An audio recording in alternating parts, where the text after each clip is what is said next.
नमस्कार, मैं हूं संजय शर्मा। आप देख रहे हैं 4 PM गुजरात।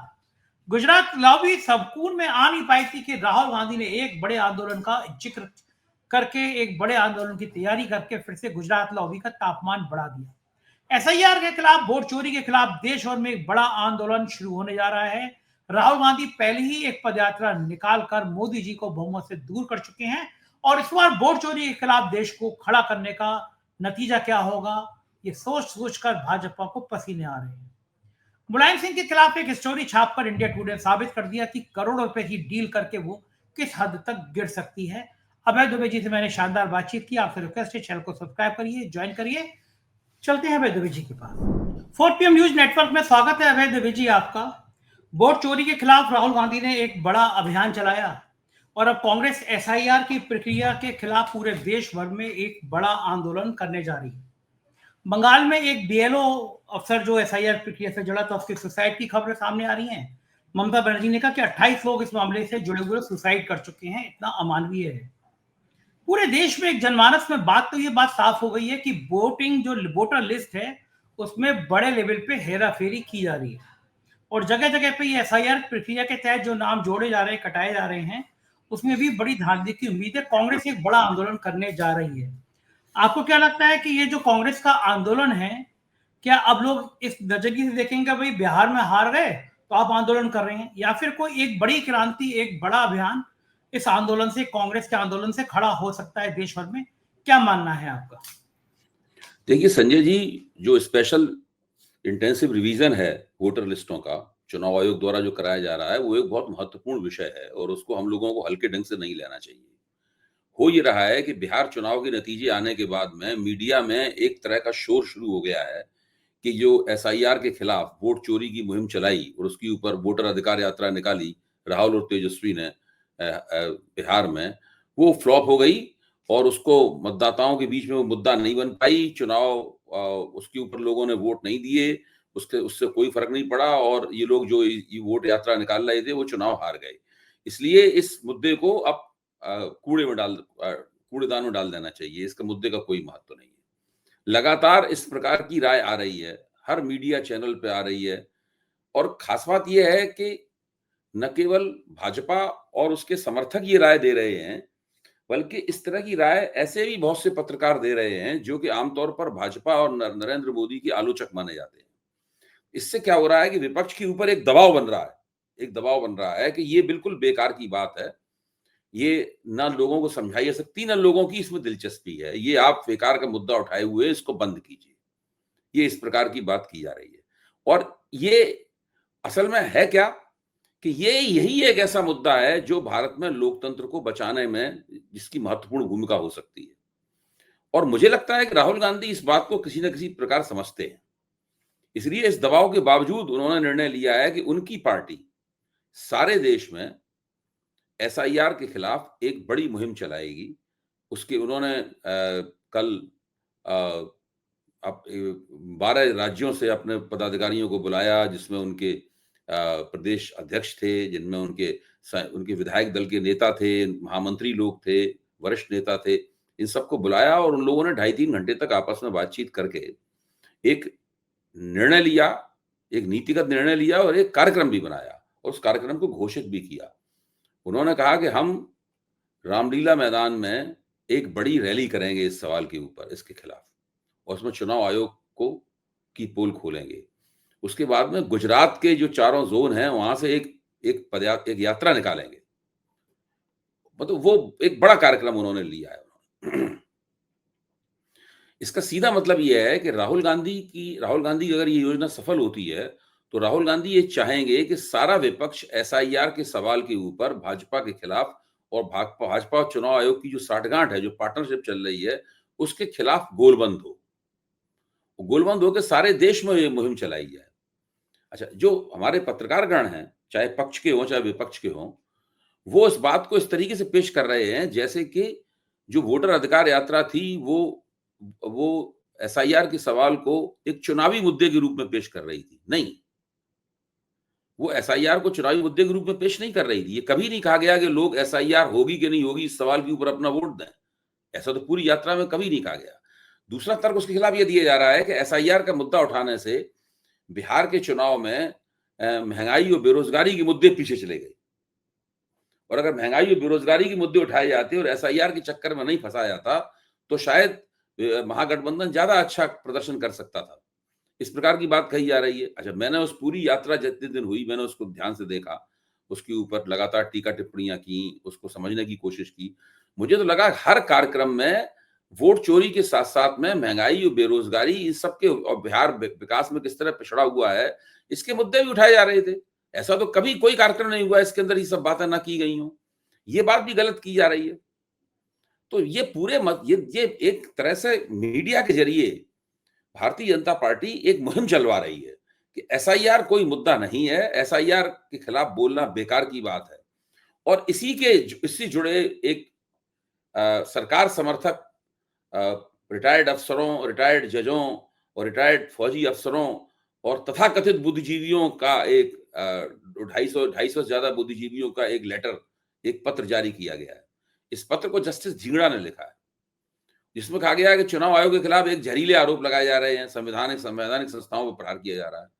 देखिए, पत्र लिखने का उनको अधिकार है, अपनी राय रखने का उनको अधिकार है, लेकिन चुनाव आयोग से जो सवाल पूछे जा रहे हैं उनका कहीं जवाब नहीं दिया गया है उस पत्र में। भाई, ये कहना चाहिए कि जब ऐसा पत्र लिखा जाए, जब वो चुनाव आयोग के खिलाफ लगाए गए आरोपों को जहरीला प्रचार बता रहे हैं, तो ये उनकी जिम्मेदारी बनती है कि वो हर एक आरोप के बारे में बताएं कि जहरीला प्रचार क्यों है।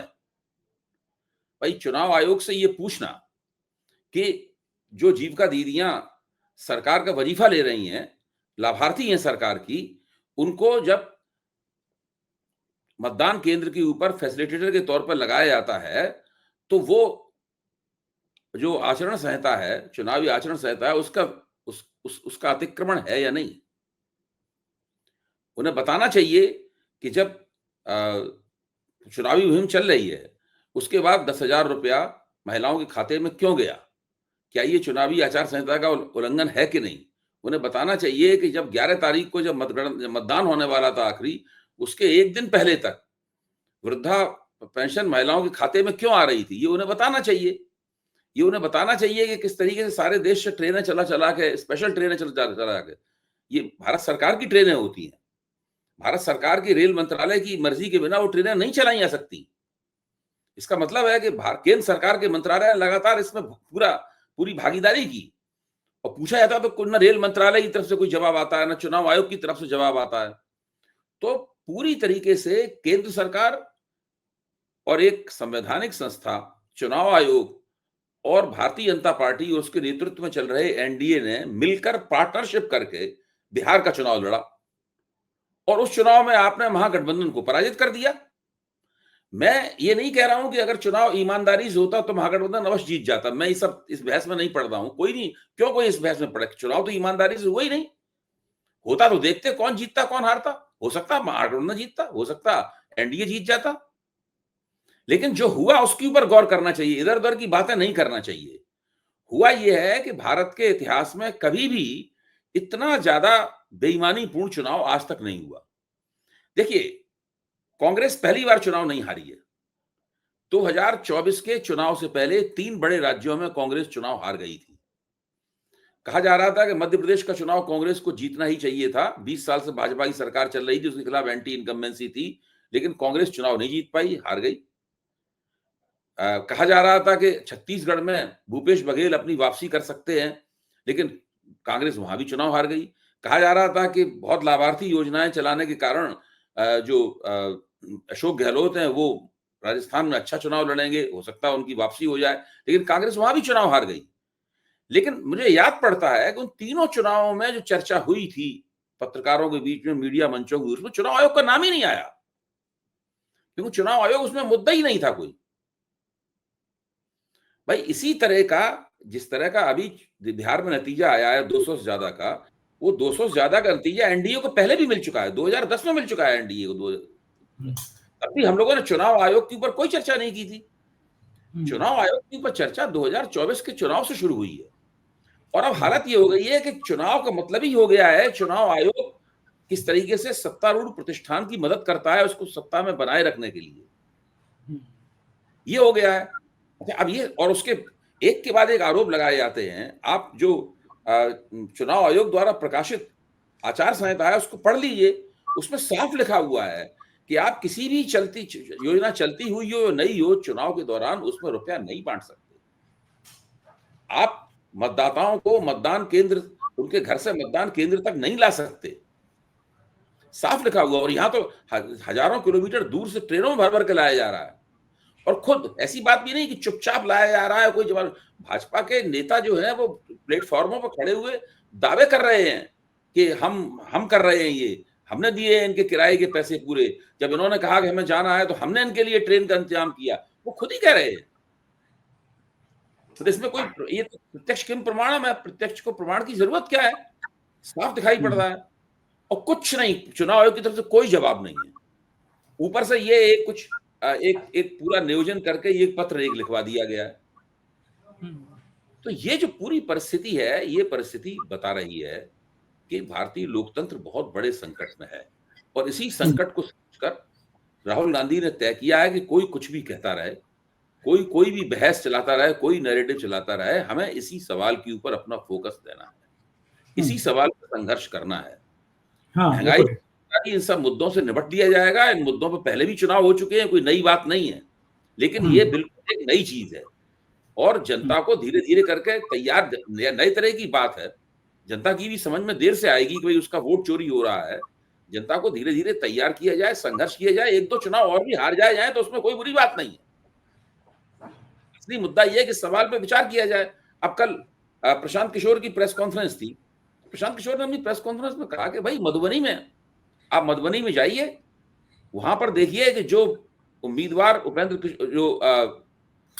लोक मोर्चा का उम्मीदवार जीता है, उपेंद्र कुशवाहा का उम्मीदवार जीता है, कितने लोग उसका नाम भी जानते हैं और उनका चुनाव चिन्ह भी लोगों को पता है।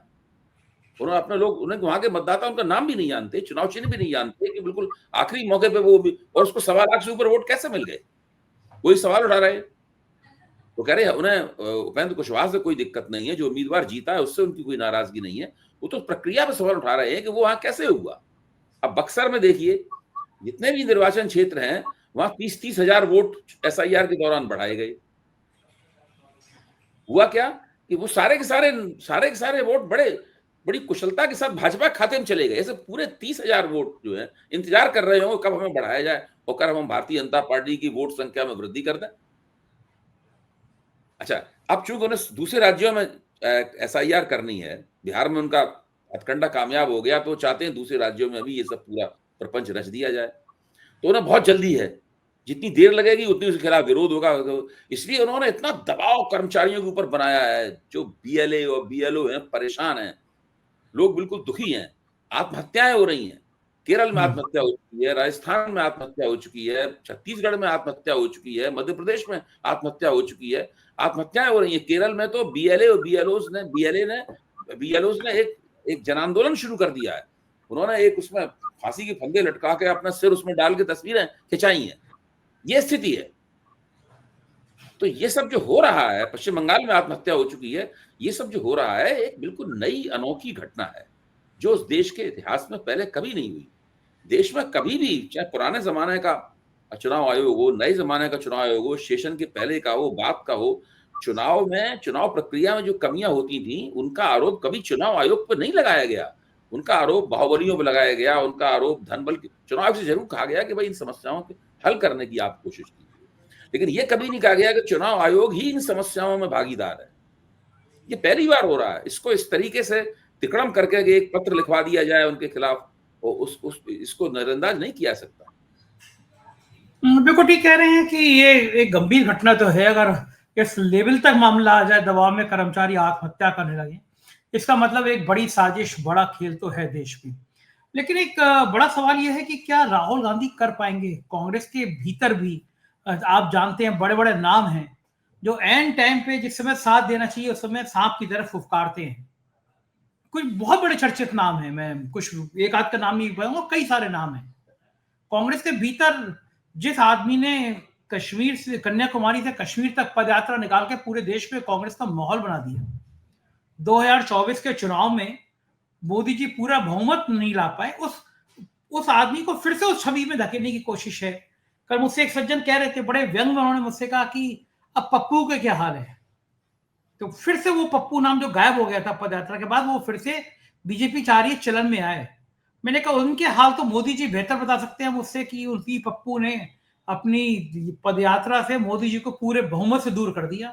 मोदी जी के चेहरे का जो गुस्सा देखिए, है, भाजपा की तनाव है। तरफ से ये कोशिश ज़रूर हो रही है संजय जी, और उसमें मीडिया वाले लोग लगे हुए हैं, गोदी मीडिया वाले लोग लगे हुए हैं, और कुछ लोग भ्रम में पड़ के जो गोदी मीडिया के नहीं है, वो भी उसमें शामिल हो गए हैं, हाँ। मूर्खतावश अपनी, नादानीवश शामिल हो गए, मैं ये कहूँगा, मैं उनके नाम नहीं लूँगा। अ, लेकिन ये कोशिश कामयाब नहीं होगी। इसलिए कामयाब नहीं होगी कि बिहार में जो चुनाव नतीजा आया है, उस चुनाव नतीजे में जितने वोट भाजपा ने खुद को दे दिए हैं, चुनाव आयोग के साथ मिलकर खुद को वोट दे दिए हैं, इतने वोटों की उन्हें चुनाव जीतने के लिए आवश्यकता नहीं थी। जब वोट इतने ज्यादा मिलते हैं तो हमेशा ही चुनाव की क्वालिटी के ऊपर संदेह होता है। और जो लोग बिहार गए थे और बिहार में उन्होंने दौरा वगैरह किया था, वो जानते थे कि किसी भाजपा के नीतीश के खिलाफ लहर नहीं थी, तो नीतीश के पक्ष में भी कोई लहर नहीं थी। एक हमदर्दी की भावना थी कि नीतीश जी का आखिरी चुनाव है, इसलिए तो ये इसका मतलब ये नहीं था कि इतने ज्यादा भाजपा को वोट प्राप्त हो जाए, इतने वोट प्राप्त हुए हैं। कोई इतने बड़े बड़े अंतरालों से जिस तरह वो जीते हैं, उसकी भी कोई आवश्यकता नहीं थी। भाजपा ने ये ओवरकिल किया है, और ये ओवरकिल ही इस पूरे चुनाव नतीजे के ऊपर शक का साया डाल रहा है। इस बात को समझने की जरूरत है। ये ओवरकिल बहुत भयानक है, और ये भाजपा ने ओवरकिल न किया होता और भाजपा 140 सीटें लेके 145 सीटें लेकर चुनाव जीती होती तो आज कोई कुछ नहीं कह रहा होता। दरअसल उन्होंने बीच में कुछ गड़बड़ भी की होती तो उनकी गड़बड़ भी दब गई होती। कुछ ज्यादा हो गया ये। अरे बहुत ज्यादा ओवरकिल हो गया, इसीलिए तो मैं कह रहा हूं। उन्होंने मारा ही नहीं है, मतलब मारने के बाद फिर उन्होंने उसके मरी हुई लाश के ऊपर भी उन्होंने उसमें कुछ घुसेड़ा है, उसके अंदर उसमें डांस किया है, जो होता है ओवरकिल किया है उन्होंने उसको पूरा। तो अच्छा, ये बिहार भारतीय जनता पार्टी अपने इस बेईमानी का जो उत्साह था कि हम ज्यादा से ज्यादा अंतर से जीते हैं, मतलब उसी में पकड़े गए ये लोग। दरअसल देखिए, जो वोट चोरी की गई थी, चोर पकड़ गया है। हाँ, देखिए आप इस बात को समझिए, मेरा मानना है कि चोर पकड़ चुका है। इसलिए ये कहना कि इसका मुद्दा नहीं है, इसको अभी चुनावी मुद्दा तो बनाया ही नहीं गया है। अभी तो जो वोटर अधिकार यात्रा थी वो जन जागरण की यात्रा थी, और राहुल गांधी ने कहा था कि बच्चे की जबान पे आ गया है वोट चोर गद्दी छोड़। संसद में भी नारे लगाए, लेकिन कुछ चलिए वो तो सांसदों ने लगाए थे नारे।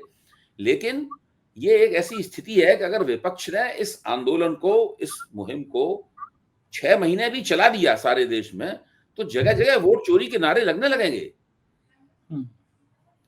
देखिए, राहुल गांधी जब लाल किताब लेके घूमते थे तो ये राहुल गांधी के जो आलोचक हैं, वो तब भी उनकी आलोचना करते थे, अरे इससे क्या होगा, क्या फर्क पड़ेगा, हर जगह किताब लेके पहुंच जाता है, इस तरह की बातें उनके बारे में कहते थे।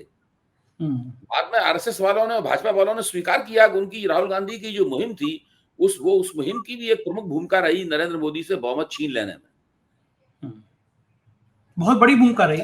राहुल गांधी में एक खूबी है कि वो जो लक्ष्य तय कर लेते हैं, वो इस प्रकार की छिछली इधर उधर होने वाली आलोचनाओं से घबराते नहीं है। लगे वो रहते जानते हैं कि उनको क्या करना है, और उस पर उनका यकीन होता है, और उसको वो करते हैं। देर भले लगे लेकिन वो करते हैं। उनका पहली बार नहीं मजाक उड़ाया जा रहा है, उनका सैकड़ों बार मजाक उड़ाया चुका है। वो अपनी उड़ती हुई खिल्ली के बीच में ही उन्होंने अपने व्यक्तित्व का विकास किया है। बिल्कुल बिल्कुल ठीक कह रहे हैं। अच्छा, एक बात समझ में नहीं, बिहार चुनाव के बाद में अमित शाह जी, चाणक्य जी, मोदी जी उत्तर प्रदेश में केशव मौर्य का कद लगातार बढ़ा रहे हैं। बिहार में पर्यवेक्षक बनाया, उससे पहले बिहार में लगाया गया। ये क्या उत्तर प्रदेश में भी कोई ऑपरेशन की तैयारी लग रही है आपको? केशव मौर्य का इतना बढ़ता हुआ भाई कद आप योगी देखिए, जिस वक्त लोकसभा चुनाव के तुरंत बाद हारे थे ये, तो केशव मौर्य और ब्रजेश पाठक दोनों मुख्यमंत्री द्वारा बनाई गई कैबिनेट मीटिंगों में नहीं जाते थे। अच्छा, और कोई जब उसकी बात पूछी जाती थी, इस बात का कोई जवाब नहीं देता था।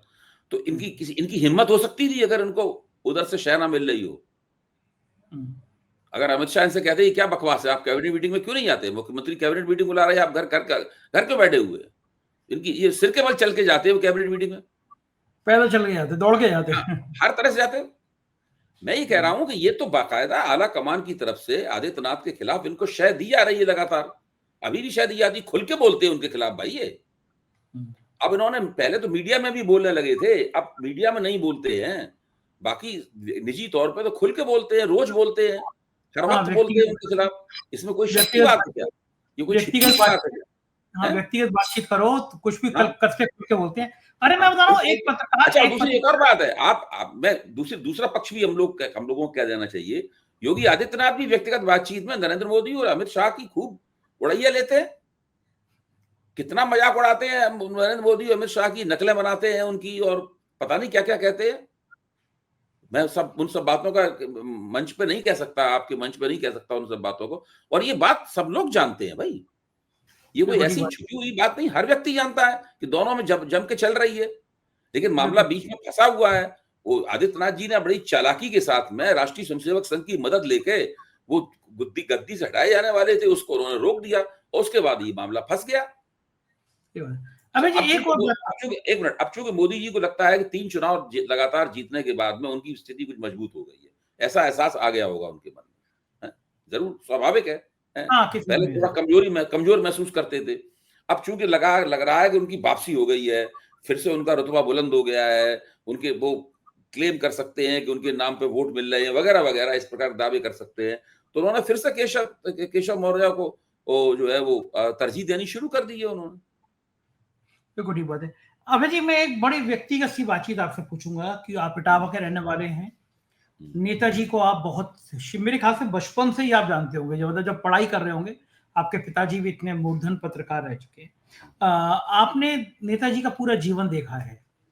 एक गोदी मीडिया, नाम भी ले दे रहा हूँ, इंडिया टुडे ने एक कवर स्टोरी छापी जिसमें मुलायम सिंह जी का एक हाथ अखिलेश खींच रहे हैं, शिवपाल खींच रहे हैं, बड़े खराब सी तस्वीर है वो। और भाव वो है कि गांधारी ने का श्राप था कि यदुवंश खत्म हो जाएगा, तो अब यही हाल हो रहा है। और अखिलेश यादव आमतौर पे मीडिया पे ऐसी तीखी प्रतिक्रिया देते नहीं है जितनी तीखी प्रतिक्रिया उन्होंने दी है। उन्होंने कहा है कि ये शर्मनाक है।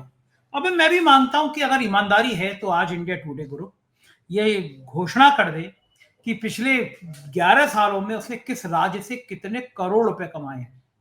उत्तराखंड का रिकॉर्ड आया था सामने, जरा सा छोटा सा राज्य है, करोड़ों रुपए के विज्ञापन मिले। उत्तर प्रदेश में तो मेरे ख्याल से 50-100 करोड़ रुपए मिल चुके होंगे इंडिया टुडे ग्रुप को। और ये बात बिल्कुल सामने अब सब जान गए हैं। जो मुख्यमंत्री ज्यादा पैसे दे देता है वो नंबर 1 पे आ जाता है कि इसका काम बड़ा अच्छा है। लेकिन आप करो सत्ता की चाकरी, आप बन जाओ गोदी मीडिया, आप अपने आज तक पे हिंदू मुसलमान के शो चलाते रहो, जहर उगलते रहो। लेकिन नेताजी के प्रति एक सम्मान है पूरे देश में। मतलब शायद ही कोई देश का बड़ा नेता आज के दौर पर जिंदा होगा जो नेताजी का सम्मान ना करता होगा। जब नेताजी की मृत्यु हुई थी तो पूरा इटावा मैनपुरी पे हुजूम जमा हो गया था, मतलब वो दृश्य देखा था। अखिलेश यादव और नेताजी के रिश्ते एक पक्ष प्रस्तुत करते हैं जो मंच पे बहस हुई, लेकिन एक पिता पुत्र के कितने करीबी रिश्ते थे ये आपने भी देखा है और बाकी लोगों ने भी देखा है। क्या मीडिया को इस हद तक गिर के स्टोरी करनी चाहिए? इसके खिलाफ एक बड़ा मूवमेंट शुरू हो गया जैसे ही अखिलेश जी ने ट्वीट किया। कई जिलों पे प्रदर्शन हो रहे हैं उत्तर प्रदेश में, क्योंकि नेताजी का अपमान कोई सहता नहीं है। इस तरह नेताजी के मरने के बाद मीडिया का इस स्तर तक उतरना, क्या ये शोभा देता है? क्यों किया होगा उन्होंने ऐसा? देखिए, आदरणीय मुलायम सिंह जी से मेरे व्यक्तिगत संबंध थे, मेरे मेरे पारिवारिक संबंध थे, हम लोग मिला करते थे, राजनीतिक चर्चा वगैरह किया करते थे। वो सब बात अपनी जगह है। लेकिन यहाँ मैं एक पत्रकार और राजनीतिक समीक्षक के रूप में इस पूरे प्रकरण के ऊपर अपनी बात रखूंगा और तथ्यों के आधार पर बात करूंगा। 2016 में जब मुलायम सिंह परिवार में आपसी झगड़ा हुआ, विवाद हुआ, जो कि मुलायम सिंह जी का उत्तराधिकारी कौन होगा, उसके केंद्र में ये सवाल था। तो उस वक्त मंच के ऊपर जब ये सब हो रहा था, जो बहुत ही अप्रिय किस्म का दृश्य था, तब मैं आज तक चैनल पर एक टिप्पणीकार के तौर पर बैठा हुआ था। मुझे अच्छी तरीके से याद है? और सामने वो पूरा प्रकरण चल रहा था और हम लोग उसके ऊपर काफी देर तक टिप्पणी कर रहे थे। अच्छा, एक तो ये अच्छा ये लेकिन ये बात तो 2016 में हुई थी। उसके बाद से तो गंगा जमुना में बहुत पानी बह चुका है। अब यादव परिवार में इस तरह का झगड़ा नहीं है। जो 2016 में उनके बीच में झगड़ा था, उसका नुकसान भी हुआ उनको। और 2017 में जब विधानसभा चुनाव हुए, तो उस विधानसभा चुनाव में समाजवादी पार्टी की बहुत बुरी गति हुई।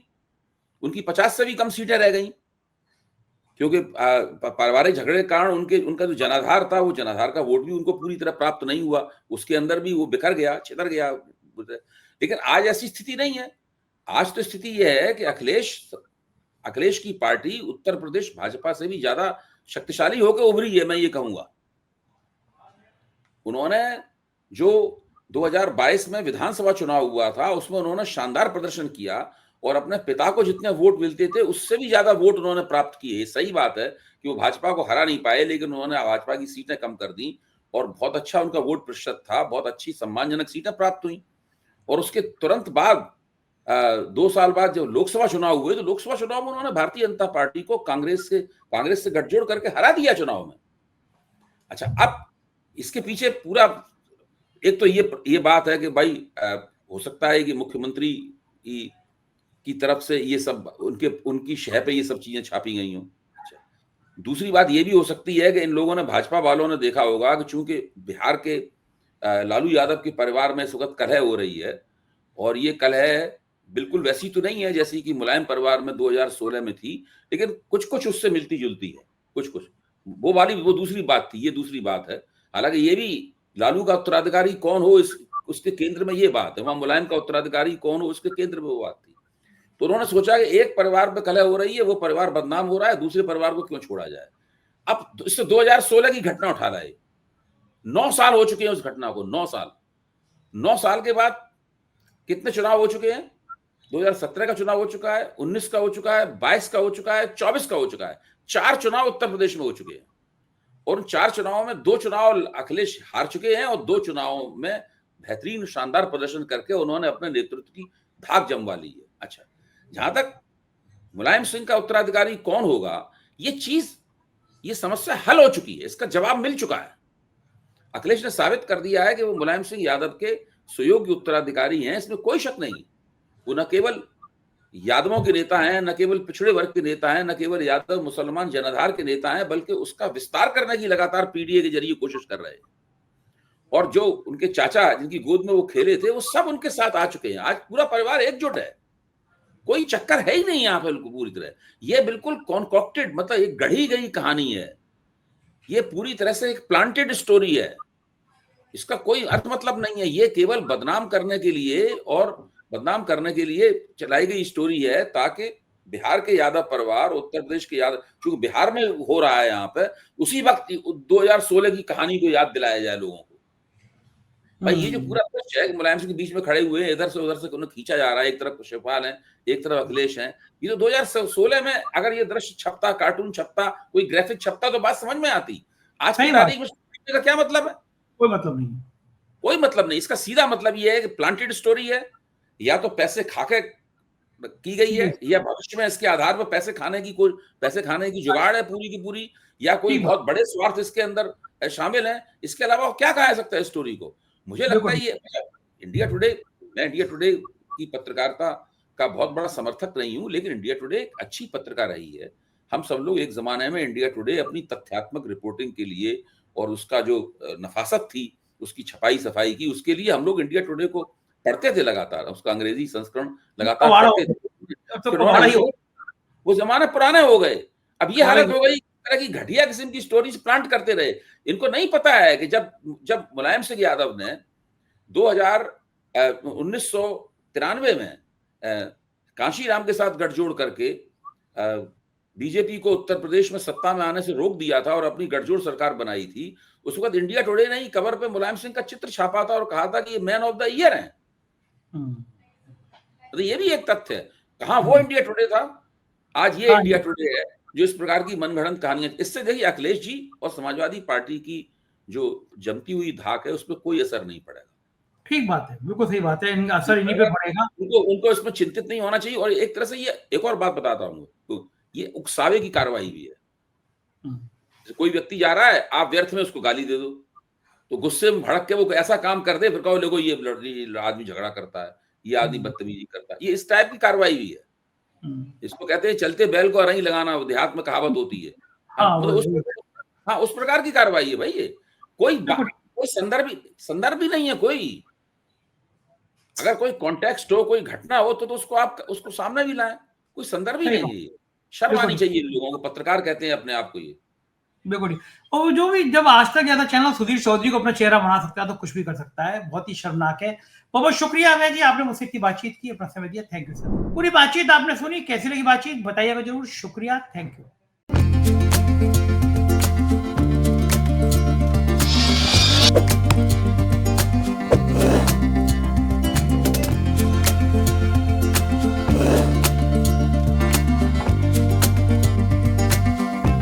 है।